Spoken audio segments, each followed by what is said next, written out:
안녕하세요. 저는 신도시에서 작은 개인 베이커리를 운영하고 있는 40대 여자입니다. 제게는 고등학생 딸과 중학생 아들이 하나 있어요. 저는 오늘 제 결혼 생활을 송두리째 뒤흔들었던 콩가루도 이런 콩가루가 없는 시댁의 이야기와 그 지긋지긋한 인연을 끊어낸 제 이야기도 해보려 합니다. 남들은 부부끼리, 가족끼리 여행도 잘만 가던데 저는 결혼 생활 내내 그 흔한 여행 한번 제대로 가본 기억이 없습니다. 제가 왜 그렇게 악착같이 일만 하며 살았냐면 저희 남편이 벌어오는 돈은 거의 없는 수준이었기 때문입니다. 그냥 돈만 못 버는 게 아니라 까먹는 재주가 아주 비상했죠. 남편을 처음 봤을 땐 정말 괜찮은 남자라고 생각했습니다. 소개를 받았는데 저희를 소개해 주신 분이 바로 지금은 전 시아버지가 된 분이었거든요. 아버님은 제 가게 근처에서 30년 넘게 인쇄소를 운영하고 계셨는데요. 인쇄소 겸 작은 디자인 사무실도 같이 운영을 하고 계셨어요. 직원이 8명 정도 되는 어엿한 디자인 겸 인쇄 회사기도 했죠. 저도 종종 전단지나 배너, 명함, 현수막 등을 제작을 했기 때문에 그곳의 단골이었습니다. 그리고 장사 이웃이었기 때문에 제가 만든 베이커리류도 종종 들고 가서 나눠드리곤 했어요. 그런데 그런 저를 좋게 보셨던 모양입니다. 제가 싹싹하고 생활력도 좋아 보인다면서 자기 아들 한번 만나보라고 몇 번이나 권하셨거든요. 자기 아들이 머리도 좋고 성실하고 성격도 정말 자상하다면서요. 어르신이 자꾸 얘기하시는데 매번 거절하는 것도 예의가 아닌 것 같아 한번 만나보게 되었습니다. 그런데 막상 만나보니 정말 말씀처럼 듬직하고 선한 인상에 성격도 수더분하고 좋아 보이더군요. 게다가 학교도 좋은 데를 졸업했고요. 직업은 원래는 대기업을 다니다가 그만두고 현재 공무원 시험을 준비한다고 했습니다. 명문대 출신에 공부도 원체 잘했으니 붙는 건 시간 문제라고 하더라고요. 그리고 아버님이 인쇄소를 운영하면서 돈이 적지 않으니 돈 걱정은 크게 안 해도 된다고도 했습니다. 그렇게 만나서 짧은 연애 끝에 결혼도 하게 되었습니다. 물론 결혼할 당시에도 남편은 공무원 시험 준비 중이었긴 한데 시댁에서 도움 주기도 할 거고 또 남편도 2년 안에는 붙을 거라고 호언장담했기에 다 잘 될 거라고 생각했던 것 같아요. 그런데 아버님은 저를 마음에 들어 하셨지만 그에 반해 어머님은 저를 딱히 탐탁치 않아 하셨습니다. 어머님은 과거에 구청에서 꽤 높은 직급까지 지내셨던 공무원 출신이었기에 며느리를 선생님이나 공무원으로 얻고 싶었다고 늘 얘기하고 다니셨대요. 그리고 학벌을 좀 보셨던 것 같습니다. 그런데 저는 전문대 졸업에 제빵 사다 보니 어머님 성에는 영 차지 않았던 거죠. 자기 아들은 명문대 출신인데 전문대 나온 제빵사 며느리가 마음에 안 들고 자기 아들이 너무 아깝다고 생각하신 거예요. 하지만요, 그건 제 입장에선 정말 어이없는 소리입니다. 어머님은 당신 아들이 명문대를 나왔다고 자랑하셨지만 명문대 나오면 뭐 하나요? 결국 명문대도 좋은 직업 얻고 싶어서 가는 곳 아닌가요? 명문대는 졸업했지만 정작 그 아들은 자기 밥값조차 못하고 계속 떨어지는 시험 준비만 하는 그런 남자였는데 말이죠. 남편은 졸업 후 대기업에 취직도 했었는데 그때 어머님은 동네방네 우리 아들이 명문대 졸업하고 대기업 다닌다라며 자랑하고 다니셨다고 하더군요. 그런데 정작 남편은 6개월도 안 다니고 부모님께 말도 안 하고 때려쳤대요. 적성에도 안 맞고 적응도 못하겠다면서요. 그러면서 차라리 공시 준비를 하겠다고 했다더군요. 시부모님은 남편이 그래도 공부는 잘하니까 그렇게 해보라고 했는데 그 와중에 저를 소개해줘서 저랑 결혼도 했던 거예요. 어쨌든 그래서 남편이 붙었냐고요? 아니요. 몇 년 동안이나 했지만 다 떨어졌습니다. 이런 시험이 무서운 게요. 한 번만 더 하면 붙을 것 같고 또 한 번만 더 하면 붙을 것 같고 그런 마음이 드나 봐요. 결국 6년 넘게 했는데 안 됐습니다. 그러니까 그 사이에 남편은 제대로 된 직업도 돈도 안 벌어왔던 거죠. 제가 실질적인 가장이었고 좀 부족한 돈은 말씀드리면 시댁에서 도와주는 형식이었습니다. 주변에선 저보고 남편은 무슨 일 하느냐 물어보면 공무원 시험 준비한다고 대답해야 했는데 그게 좀 민망할 때가 많더라고요. 어쨌든 그러다가 남편은 결국 포기를 했습니다. 저도 이제 그만하라고 설득했고 남편도 안 된다는 걸 깨달은 모양이었어요. 그 후에 사업을 한다고 했고 시부모님은 그거라도 해보라고 돈도 대주셨는데요. 사실 그 사업 아이템 얘기를 듣자마자 저는 반대했습니다. 그때 당시 유행하던 VR 게임 사업인가를 하겠다고 했거든요. 너무 유행하는 아이템이기도 해서 저는 좀 아닌 것 같다고 말렸죠. 그런데 남편은 자기 부모님이 돈 대주는 거고 자기가 하고 싶은 걸 하겠다며 그리고 무조건 잘 될 거라고 호언장담했습니다. 초반엔 잘 됐죠. 그때 한창 유행이었던 때가 있었다 보니 잘 된 시기도 있었고 남편은 그것 보라며 거들먹거리기도 했습니다. 그런데요. 그 유행이라는 게 얼마나 빨리 지나가나요? 초기만 반짝 잘 되다가 결국 잘 안 됐죠. 안 되면 빨리 접기라도 해야 하는데 사장님이라는 허울은 좋았던 건지 꾸역꾸역 버티다가 결국 초기 사업자금 다 날려먹고 빚까지 생겼습니다. 그걸 옆에서 모두 지켜보고 있던 저는 속이 뒤집어졌죠. 남편은 남편으로서 가장으로서 역할을 전혀 하지 못하고 있었습니다. 주변에서는 그래도 시댁이 잘 사니까 시댁에서 좀 도와주니까 낫지 않냐는데 차라리 시댁 도움 안 받아도 되니 남편이 온전히 책임감을 가지고 가정을 이끄는 게 맞는 거죠. 남편은 철딱서니가 없어도 너무 없었습니다. 가게 월세도 못 내면서 가게에 있는 VR 기계로 자기 친구들 불러서 게임이나 하고 있었으니까요.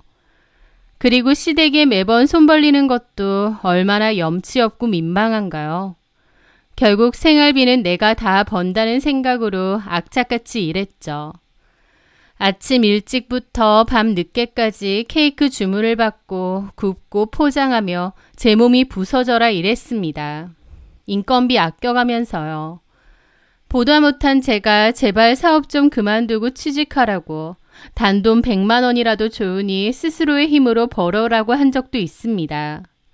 하지만 남편은 자기도 생각이 있다면서 제가 뭐라고 하는 걸 기분 나빠했죠. 결국은요.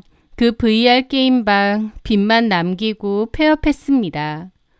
아버님은 차라리 인쇄소로 들어와서 인쇄일 배우라고 하셨어요. 제가 생각해도 그게 맞는 것 같았죠. 나중에 물려받을 수도 있고요. 그런데 남편은 싫어하더라고요. 자기가 명문대 나오고 공부도 오래 했는데 결국 아빠 및 인쇄소 일하는 게 너무 아깝답니다.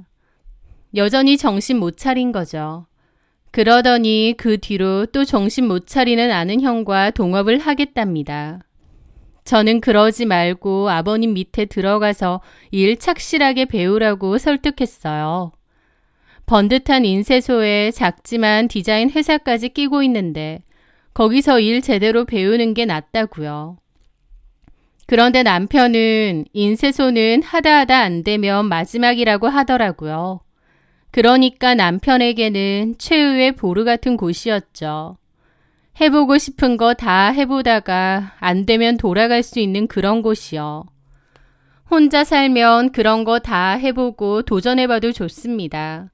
부모님이 뒷바라지 해준다는데 얼마든지 해도 되죠. 문제는 혼자가 아니잖아요. 와이프도 있고 자식들도 있고. 그런데도 남편은 여전히 철딱서니 없이 행동하더라고요. 그걸 지켜보면서 저는 아버님이 이래서 나를 며느리 삼고 싶어 했나 싶었습니다. 자기 아들이 공부는 잘해도 세상 물정 모르고 철딱서니도 전혀 없으니 그런 자기 아들 대신해서 생활비 벌고 가정을 건사해줄 그런 며느리를 원하셨던 건가? 그런 생각까지 드는 겁니다. 한마디로 자기들 대신 아들 뒷바라지 해주고 챙겨줄 여자요. 물론 선택은 제가 했지만 그 생각을 하면 속이 갑갑해지더라고요. 남편이 마냥 해맑고 착하고 서글서글하다고 생각했는데요. 막상 살아보니 속 터졌습니다. 어쨌든 그렇게 남편은 아는 형과 함께 동업도 한다고 했는데요. 네, 역시나였습니다. 동업은 무슨 사기 같은 거였어요. 그 아는 형이라는 사람은 저희 남편을 이용만 한 거더라고요. 사업에 필요한 자금이니 뭐니 핑계로 돈 야금야금 타내고 결국 제대로 된 일 한 것도 없이 사업은 끝났습니다. 사업도 아니죠. 그냥 사기였습니다. 동업까지 했던 그 형님이 남편의 이름으로 대출까지 받게 한 뒤 그 모든 사업 자금을 들고 그대로 해외로 도망가 버렸거든요. 남편은 뒤늦게서야 제 앞에서 그걸 다 털어놓으면서 모든 게 끝났다고 말하더군요. 그동안 남편이 사고를 쳐도 사업병에 걸렸어도 그래도 내 남편이니까 내 아이의 아빠니까 꾹꾹 다 참아왔는데 도저히 못 참겠더라고요. 남편 꼴도 보기 싫었습니다. 평범하고 하루하루 희망차게 살던 제 인생까지 힘들게 만들고 하루하루 스트레스 받았던 것도 너무 원망스러웠습니다. 그래서 이제 어쩔 건데? 미안해. 내가 정말... 됐어. 그 말 이제 지겨워. 당신 사업한다고 그동안 돈 한 푼 벌어오는 거 없이 살았던 거 알지? 돈도 엄청 끌어쓰고. 나는 당신이랑 결혼해서 내 몸 부서져라 이랬는데 결과가 뭐야? 결국 빚더미네. 나도 사람이야. 나도 지쳐. 저는 그에게 처음으로 진심을 담아 소리를 질렀습니다. 사람에게 진심으로 실망을 하게 되니 못 살겠다는 말이 절로 나오더라고요. 부부지간에도 서로 존경하는 마음이 있어야 하는데 남편이 너무 어리석어 보이고 존경하는 마음은커녕 모질이 같아 보이는 겁니다. 나 더 이상 못하겠다. 내가 이렇게 고생하고 희생하려고 당신 만났어? 내가 당신 부모야? 내가 뭐라고 했어? 그전 VR 사업도 하지 말라고 했고 이번에 것도 하지 말라고 했지. 아니면 최소한 그 형님이라는 사람 어떤 인간인지 제대로 알아보라고 했지. 근데 당신 뭐라고 했어? 그 형님 얼마나 대단한 사람인데 못 믿느냐. 무슨 학교는 어디 나오고 외국에서 무슨 사업을 성공시키고. 아니 상식적으로 이미 그렇게 자수성가로 성공했다면서 돈 몇천 없어서 당신한테 빌려달라고 하겠니? 당신은 학창시절에 공부도 잘했다면서 그런 기본적인 생각은 안 들어? 나 진짜 이제 못 해먹겠다. 제 말에도 남편은 입이 대빨 나와서 저를 노려보더라고요. 내가 비록 사업에 실패를 했지만 내가 일부러 그랬어? 그 자식이 각 잡고 사기치는 걸 내가 무슨 수로 당해? 아직도 정신 못 차렸어? 아직도 남 탓이야? 와, 진짜 하나밖에 없는 와이프까지도 나를 이렇게 괄시하고 진짜 더럽고 치사해서 못 살겠다. 나 믿어주는 사람 아무도 없어. 그러면서 그 길로 집을 뛰쳐나갔습니다. 무슨 사춘기 아들도 아니고 저도 속에 채기라도 얹힌 것처럼 갑갑하더라고요. 그런데요. 얼마 뒤 저는 가슴 철렁한 전화를 받게 되었습니다. 남편이 그 길로 나가서는 스스로 목숨을 끊을 거라고 시도를 했다는 거예요. 물론 시도에만 그쳤을 뿐인데 병원에서 연락을 받고 식겁을 했죠. 저는 놀라서 병원으로 뛰쳐가고 역시나 연락을 받은 시부모님도 병원으로 왔습니다. 누워있는 남편을 본 어머님은 눈이 돌아서 저에게 삿대질을 하며 따지셨죠. 네가 우리 아들 보고 뭐라고 했지? 네가 뭘 했다고 내 아들을 잡길 잡아? 니네 부족한 생활비 어쨌든 우리가 다 대줬잖아. 우리 아들 잘못됐으면 어쩔 뻔했어. 제가 저렇게 안 풀리는 것도 결국 따지고 보면 다 너 때문이야. 네가 뭐 그렇게 우리 명우한테 도움을 줬다고 애를 잡기를. 하면서 맹렬히 저한테 따지시는 거예요. 기가 막히고 서러웠지만 남편이 그런 시도를 했다는 것 자체에 저도 충격이 꽤나 컸기에 아무 말도 하지 않고 가만히 있었습니다. 저도 한편으론 내가 남편한테 그렇게 심했나 싶기도 했고요. 남편이 회복되고 나서 아버님은 다시 얘기하시더라고요. 딴짓 그만하고 팔만 나으면 그냥 인쇄소에 와서 일 배우라고요. 남편은 아무 말도 하지 않았는데 며칠 뒤에 아버님 인쇄소에 출근하겠다고 했습니다. 그리고 저한테도 아버지 회사 출근하겠다고 하더라고요. 저도 알겠다고 하고 그때 내가 너무 심하게 말한 거 미안하다고 했습니다. 그 후 남편은 아버님 인쇄소에 나가기 시작했는데요. 정말 다행히도 그나마 마음을 잘 잡고 다녔습니다. 그러면서 저희 집에도 드디어 평온이 찾아왔죠. 남편이 꼬박꼬박 일하러 나가고 월급을 받아온다는 것이 이렇게 감사한 일인 줄 몰랐습니다. 그렇게 시간은 흘러 2년 정도가 흘렀을 때였습니다. 그맘때 아버님은 이래저래 일이 많다고 인쇄소를 비울 때가 많으셨기에 남편이 거의 사장처럼 운영하고 있을 때였어요. 저는 이제야말로 우리 가족이 안정적인 삶을 살게 되었다고 믿었습니다. 그런데 어느 날 저희 가게 단골 손님이 아주 황당한 이야기를 하더군요. 그 단골 손님은 손님이기도 하지만 저희 딸아이의 친구 엄마이기도 합니다. 딸들끼리도 친한 데다 원래부터 저희 빵집 단골이기도 해서 가깝게 지냈어요. 그런데 그 손님이 한동안은 가게에 안 왔는데 모처럼 왔습니다. 그래서 저는 반갑게 인사를 했죠. 세연이 엄마, 오랜만이에요. 왜 요즘 잘 안 왔어요? 아, 그냥 이래저래 좀 바쁘기도 하고.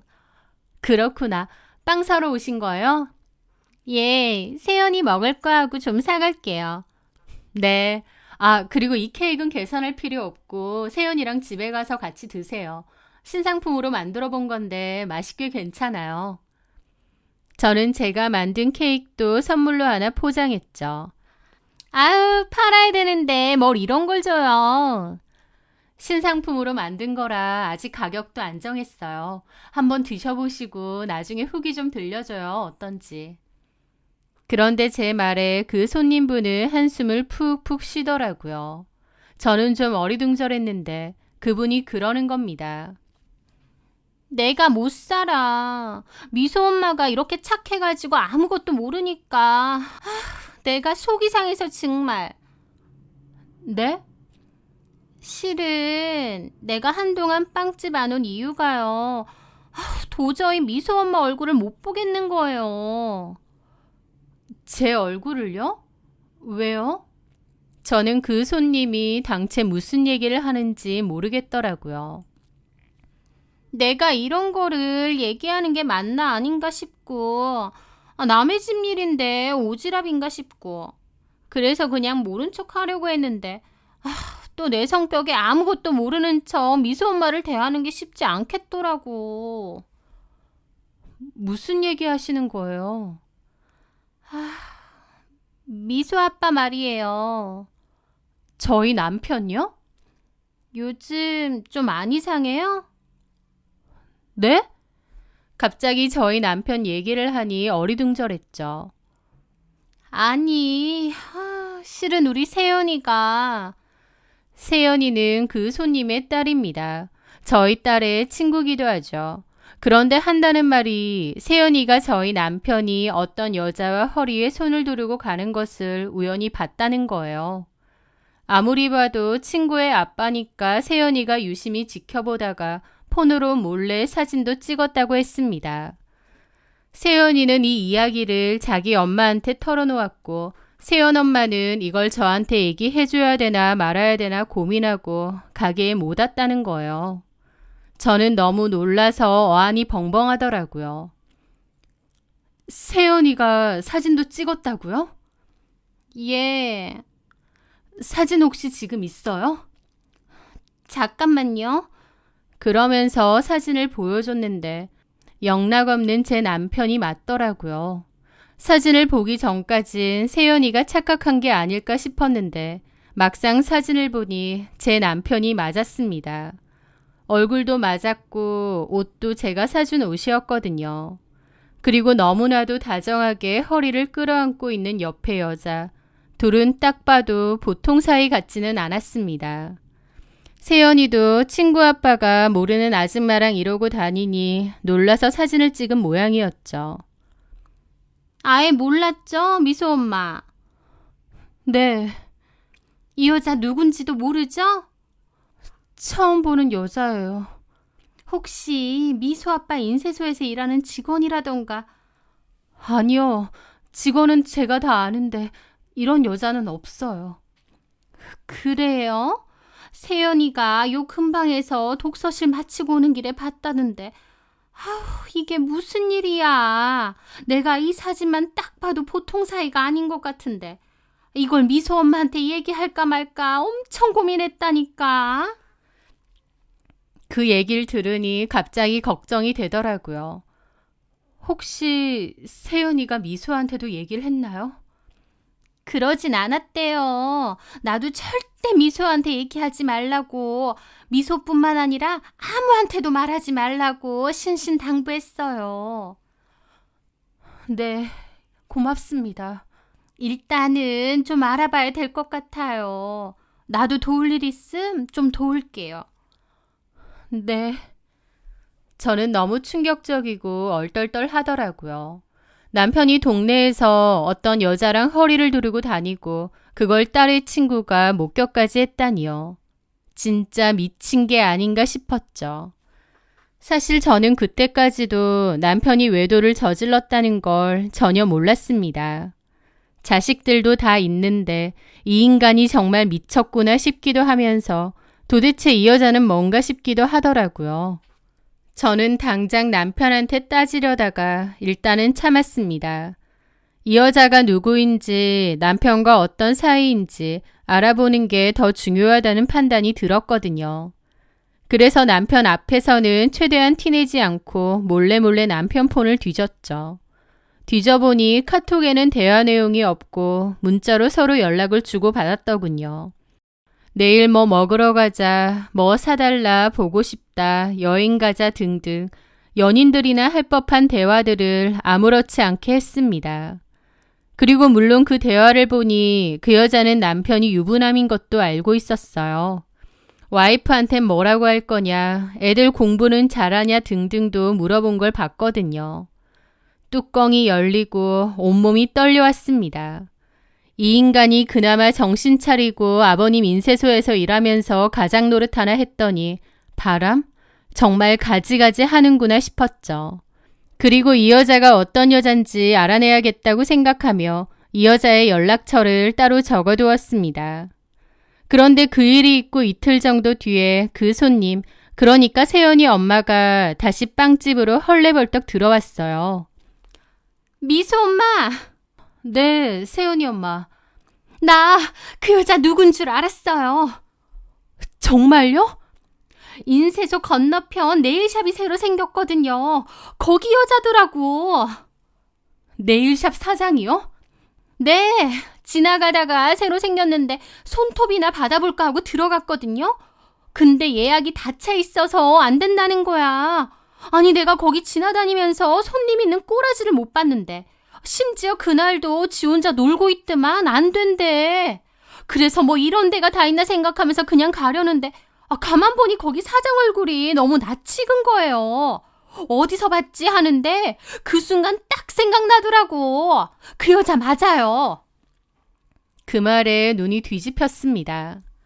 남편이 일하는 인쇄소에 바로 맞은편에 있는 건물이었어요. 저도 인쇄소에는 자주 가니까 8, 9개월 전쯤엔 네일샵이 생겼다는 건 알고 있었고 그 근처를 지나갈 때도 많았습니다.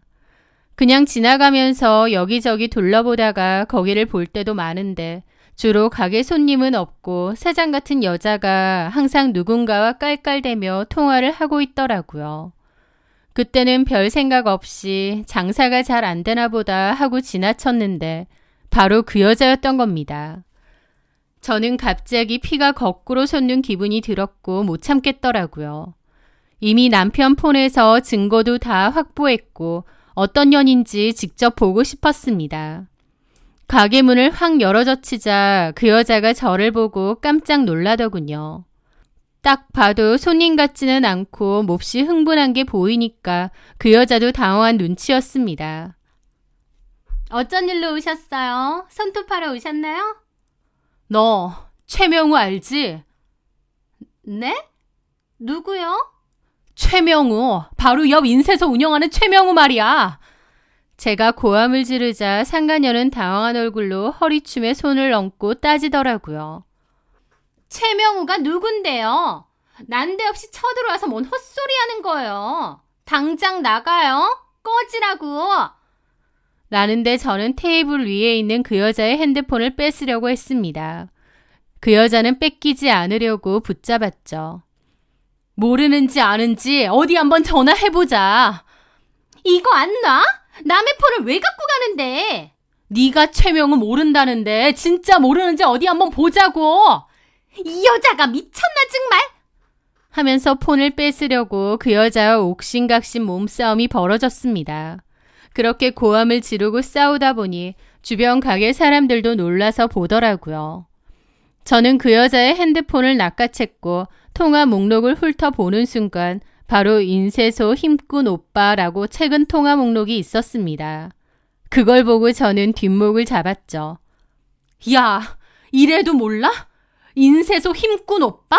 이거 완전 미쳤네. 빨리 안 내놔요? 경찰에 신고할까? 해. 어디 동네방네 소문 한번 내보게 신고해. 어디서 너 방금 내 남편 모른다고 했지? 내가 이 폰으로 전화해볼게. 진짜 모르는지. 하면서 전화를 걸었습니다. 그 여자는 그 와중에 폰 내놓으라고 매달렸는데 저는 제빵 사이를 오래 해서 근육도 많고 힘도 세거든요. 반면 그 여자는 깡말라서 희마리도 없어서 상대도 안 됐습니다. 저는 그 여자를 밀쳐가며 전화를 했고 상대방이 마침 전화를 받았어요. 우리 귀염둥이 왜? 보고 싶어서 전화했어? 라고 하더라고요. 이 여자가 전화한 줄 알고 통화 상대방이 저렇게 받는 겁니다. 그 순간 저는 몹시 당황했죠. 제가 대답을 안 하자 상대방도 이상함을 느낀 건지 그제야 여보세요, 누구세요 하더라고요. 이게 뭐지? 라는 생각과 동시에 핸드폰 화면을 보았습니다. 그런데 그 전화번호는 제 남편 번호가 아니었어요. 너무 황당해서 보고 있는데 그 여자가 그 순간 제 손에 들려있는 핸드폰을 확 채가더라고요. 그 여자의 손톱이 몹시 길었기에 저는 손등에 생채기까지 났습니다. 하지만 손등의 상처보다도 방금 본 연락처의 충격이 너무 컸어요. 그 여자는 저보고 고소하겠다며 악을 쓰면서 꺼지라고 밀쳤고 저는 너야말로 고소 기다리라고 하고 그곳을 일단 벗어났습니다. 너무 놀라고 충격이 커서 좀 어안이 벙벙한 채로 나왔던 것 같아요. 그날 난리 소동이 있었기 때문에 바로 앞건물이었던 인쇄소에서도 다 알았을 겁니다. 비겁한 남편은 연락도 받지 않고 집에도 돌아오지 않았어요. 저는 복잡한 기분으로 뜬 눈으로 밤을 지샜습니다. 남편이 그 여자와 바람을 핀 건 증거를 봤기 때문에 확실히 알고 있었습니다. 그런데 제가 그 여자의 폰에서 본 그 번호, 그것 때문에 머리가 더 복잡하더라고요. 그렇게 남편은 한동안 집에 돌아오지 않았고 연락도 받지 않았습니다. 뭐 어쩌려고 이러나 싶어서 짜증나더라고요. 이혼을 한다 해도 일단 만나야 될 건데 자꾸만 회피하는 겁니다. 하지만 그렇다고 저도 인쇄소로 찾아가서 나와라 마라 하고 싶진 않았어요. 그렇게 며칠간의 답답한 사건이 지난 후 어머님이 저희 집으로 찾아오셨습니다. 어머님은 집에 오자마자 저에게 따지시는 거예요. 너는 어쩜 그렇게 무식하고 우악스럽니? 네? 내가 얘기 전에 듣고 창피해서 너가 아주 동네 떠들썩하게 생난리를 쳤다며? 동네 친구들한테 다 연락 와서 알게 됐다. 내가 쪽팔려서 살 수가 없어. 제가 왜 난리 쳤는지 알고 그러세요? 뭐 그 여자랑 우리 명우랑 좀 만났다고? 좀 만나요? 채명우 유부남이에요. 애 둘 딸린. 그 여자랑 바람난 거라고요. 그런데 그게 그냥 좀 만난 거예요? 유난. 네가 그렇게 우악스럽게 행동하니까 우리 마음 여린 명우가 마음을 못 잡고 저렇게 밖으로 도는 거다. 이럴 때일수록 왜 고상하고 우아하게 해결을 못하니 너는? 고상하고 우아요? 어머님 같으면 그게 되세요? 왜 안 돼? 사람이 마음이 날뛸수록 오히려 좀 차분하게 대응을 해야지. 어디 무슨 시장통 아줌마 마냥 쫓아가서 생난리를 쳐? 그것도 얼마나 난리법석을 떨었으면 동네방네 소문이 다 나냐고. 너 우리 집 개망신 주려고 작정한 거야? 어머니, 저한테 어쩜 이렇게 말하세요? 채명우 바람 폈고 그걸 알게 된 제 심정이 어떻겠어요. 아들 잘못 키워서 미안하는 소리도 아니고 제가 그 여자한테 가서 난리친 게 부끄러우세요? 어머님 지금 저한테 이러시는 게 말이 된다고 생각하세요? 내가 좀 전에도 말했지만 우리 명우 얼마나 착하고 순한 애인 줄 아니? 근데 너같이 억척스럽고 사나운 여자랑 사니까 애가 얼마나 마음 두고 살기 힘들었겠어. 웃기지 말라 그래요. 그런 인간이 결혼하고 내내 가장 노릇커녕 돈만 날리고 사기당하고 그러고 산대요? 뭐? 웃기지 마. 이게 아주 시어머니한테 이것 봐. 이러니까 내가 하는 소리다. 똑똑한 우리 명우가 기도 못 펴고 일도 안 풀리는 건 따지고 보면 너 때문이야. 결혼 잘못해서. 그러는데 너무 어이가 없으니 웃음까지 나왔습니다. 저는 그동안 어머님이 저 탐탁치 않아 하셨어도 그래도 이 건에 대해선 저에게 미안하다고 하러 오신 줄 알았습니다. 제 완벽한 착각이었어요. 예, 어머님 말씀대로 어머님은 저랑 다르게 참 고상하고 우아하신 분이시죠. 아무리 화나는 상황이라도 저랑은 다르게 우아하고 품격 있게 문제 해결하시는 거죠. 너 지금 나 비꼬니? 그럴 리가요. 그냥 어머님은 이런 상황이 되면 어떻게 하실까 궁금해서요. 최소한 나는 너처럼 무식하게는 안 하지. 예, 좋아요. 그럼 어머님이 직접 보여주시면 되겠네요. 우아하고 고상하게 해결하는 방법은 어떤 건지. 제가 그날 신랑이 하면서 그 여자 핸드폰을 봤는데요. 인쇄소 힘센 오빠라고 저장되어 있더라고요. 저는 당연히 제 남편인 줄 알았어요. 그런데 전화를 걸었더니 제 남편이 아니라 엉뚱한 사람이 받더라고요. 그럼 네가 오해한 거네. 우리 명우 아니면? 제가 누구 얘기하는 줄 알고 이러세요. 인쇄소 힘센 오빠가 채명우 아니면 누구겠어요. 제 말에 어머님 표정이 황당한 표정으로 바뀌더라고요. 뭔 소리 하는 거야? 전화해보니까 아버님이던데요. 그 여자 폰으로 전화를 하니까 아버님이 전화를 이렇게 받으시더라고요. 우리 귀염둥이 왜? 라고요. 그 상간녀한테 귀염둥이라고 하시나 봐요. 그 상간녀는 아버님을 힘센 오빠라고 하고요. 네, 제가 그때 그 여자 폰을 보다가 멈칫했던 이유가 바로 그거였습니다. 통화 목록에 인쇄소 오빠라고 되어 있어서 당연히 저희 남편 연락처인 줄 알고 전화를 걸었는데 뜬금없이 아버님이 전화를 받으셨던 거예요. 전화번호도 아버님 거고요. 그러니 제가 얼마나 놀라고 당혹스러웠겠나요. 그날 집으로 와서 곰곰이 생각해봤는데 결론은 하나였습니다. 그 상간녀는 저희 남편도 만나고 있었지만 저희 아버님까지도 만나고 있었던 거예요. 그리고 잠깐이었지만 제가 그 여자의 핸드폰을 뺏었잖아요. 그때 봤는데 통화 목록에 무수히 많은 오빠들이 있더라고요. 그 말인즉슨 저희 남편, 저희 아버님뿐만 아니고 그 여자가 만나는 남자가 한둘이 아니라는 겁니다. 도대체 뭐 하는 여자인지 모르겠더라고요. 겉으론 네일샵 한다고 했는데 딱히 손님 있는 건 못 봤고 온갖 남자들 연락처는 수두룩하고 하여튼 저희 남편보다 아버님 연락처가 있다는 게 더 충격이었는데 저도 이걸 어머님께 말해야 되나 아니면 함구해야 되나 고민을 했거든요. 그런데 어머님이 와서 제 속을 아주 박박 긁어대시는 겁니다. 그러니까 저도 열받아서 다 얘기한 거죠. 저는 상황 파악이 안 됐는지 어리둥절해하는 어머님께 그랬습니다.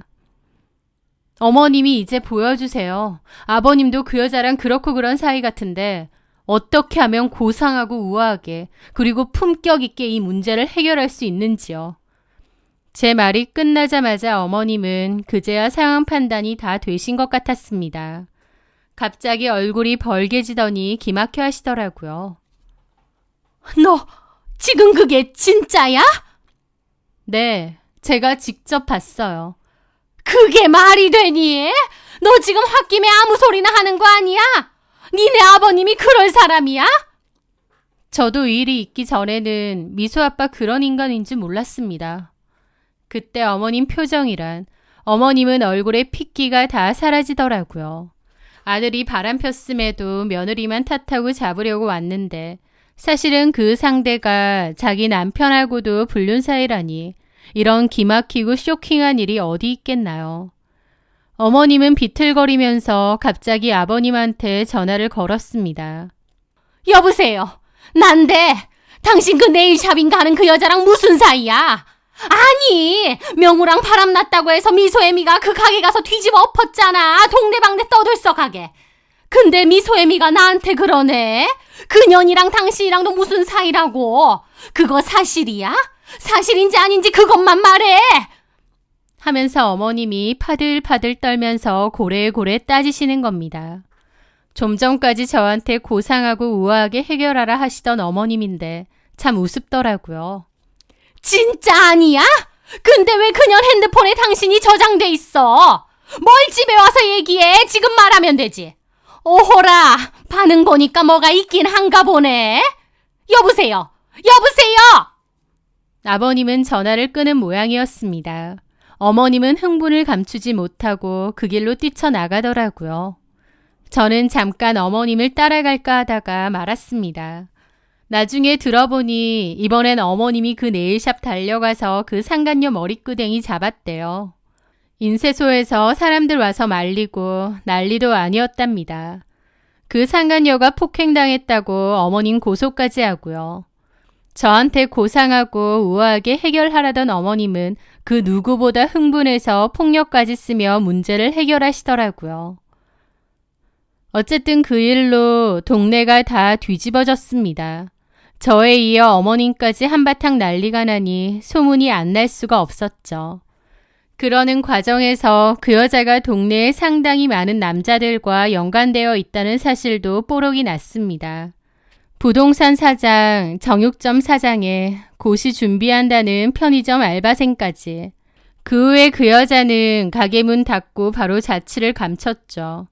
누군가 그 상간녀의 과거를 알아냈는데 원래 업소 여자였다고 했습니다.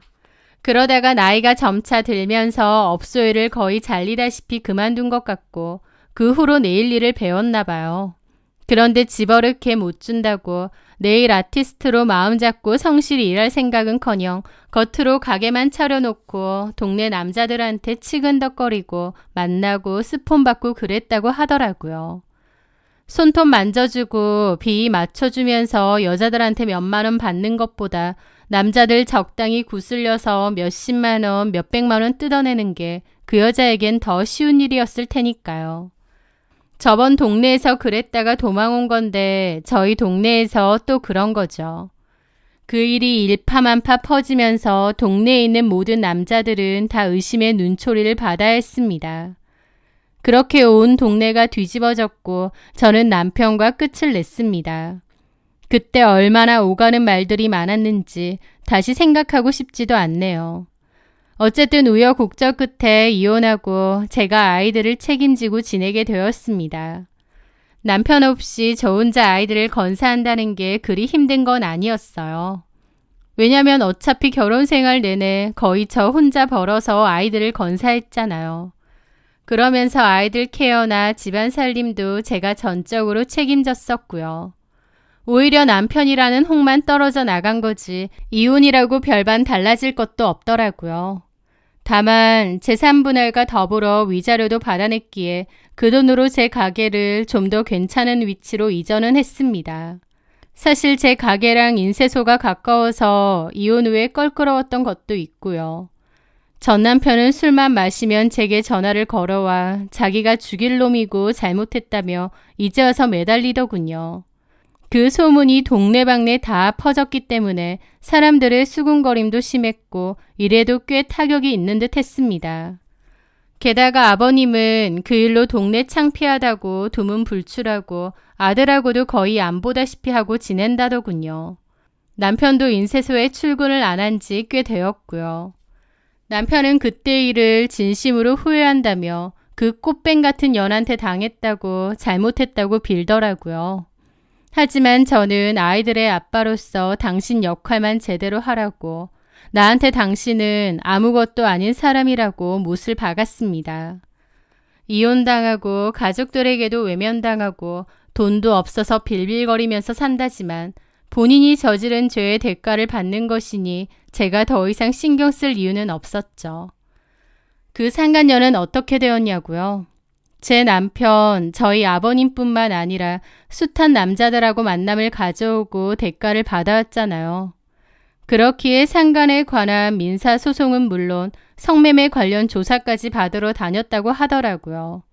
그 여자가 물어줘야 되는 위자료도 상당하다고 들었고요. 어쨌든 모든 험난한 일이 끝이 나고 이제야 비로소 다시 안정이 되어가고 있는 것 같습니다. 그런 난리를 겪게 해서 아이들에게는 많이 미안하기도 하지만 또 그때의 저로서는 최선의 선택들이었어요. 딸도 요즘 저에게 그러더군요.